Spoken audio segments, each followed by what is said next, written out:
နိုင်ငံတကာမှာအသက်အာမခံ life insurance ကိုဘာဖြစ်လို့ထားကြတာလဲ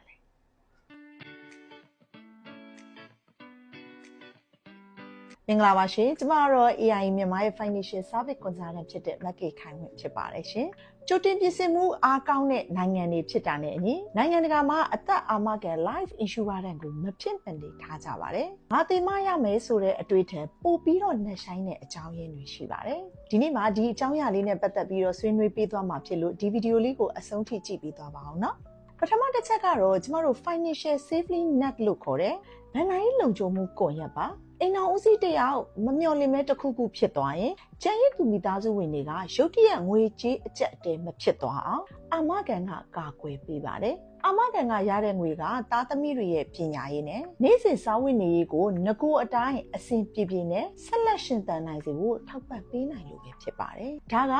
ကိုယ့်ရဲ့အချစ်ကိုတာဝန်ယူမှုနဲ့ပေါ်ပြတဲ့နည်းလမ်းတစ်ခုလို့သူတို့ကယူဆကြပါတယ်ဒုတိယချက်ကတော့ debt protection ပဲဖြစ်ပါတယ်အနောက်နိုင်ငံတွေမှာအိမ်နေကားတွေကိုအရစ်ကျဝယ်ကြတာများပါတယ်အကယ်၍ကိုမရှိတော့ရင်ကိုမိသားစုမှာအကျွေးဝင်တော့ဝင်ပိုးတွေပုံမကျခဲ့အောင်အာမခံကကာကွယ်ပေးပါတယ်နောက်ပြီးတော့ကျမတို့အာမခံထားတာက tax benefit လို့ခေါ်တယ်အခွန်သက်သာခွင့်လေးရတဲ့အတွက်ပတ်စံကိုစနစ်တကျစုဆောင်းရလဲရောက်ပါတယ်ကျမတို့တတိယအချက်ကတော့ investment ပါအသက်အာမခံဟာတေမရတာမဟုတ်ပါဘူးကိုစုထားတဲ့ငွေကိုအတိုးအမြတ်နဲ့တကွပြန်လဲထုတ်ယူနိုင်တဲ့အတွက်အသက်ကြီးလို့အလုံးမလုံးနိုင်တဲ့အခါကိုခြေထောက်ပေါ်ကိုရက်တည်နိုင်ဖို့အငိမ့်စားရမုံငွေအဖြစ်လဲအသုံးပြုကြတာပါ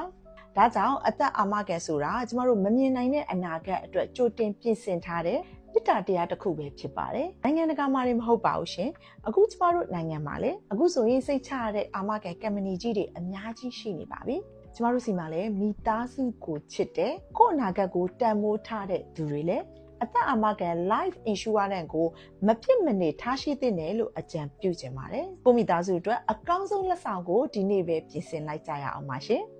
ကျမတို့ AIA မြန်မာရဲ့ Universal Life တသက်တာရွေးချယ်အသက်အာမခံနဲ့ပတ်သက်တဲ့အကြောင်းအရာများကိုအသေးစိတ်သိရှိလို့ရဆိုရင်တော့အချိန်မရွေးဆက်သွယ်မေးမြန်းနိုင်ပါတယ်ရှင်ဒီနေ့ကျမပြောသွားတဲ့အကြောင်းအရာလေးကအကျိုးရှိမယ်လို့မျှော်လင့်ပါတယ်ရှင်တာယာပျော်ရွှင်တဲ့နေ့ကိုပိုင်ဆိုင်နိုင်ကြပါစေရှင်ကျေးဇူးအများကြီးတင်ပါတယ်